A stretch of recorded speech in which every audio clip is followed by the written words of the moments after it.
Bekorchi, dangasa, ish yoqmasdek his qilganmisiz o'zingizni? Men oxirgi kunlarda o'zimni shunaqa his qilib ketyapman.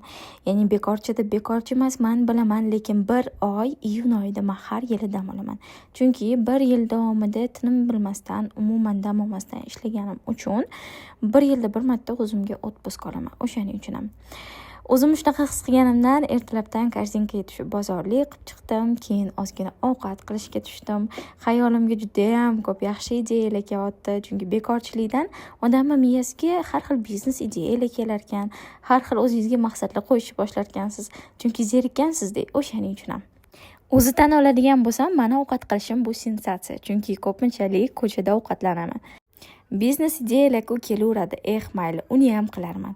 Hozircha har kuni reels qo'yishni o'zimga maqsad qilib qo'ydim, chunki bir oy damoman vaqtim ko'p, o'shaning uchun ham har kuni reelslarni qo'yib ketaman. Har kunim qanaqa o'tishini, dam oyimda nimalar qilayotganimni hammasini qo'yib ketishga harakat qilaman, kuzatib turing. Va obuna bo'lib qo'yishni esingizdan chiqazmang.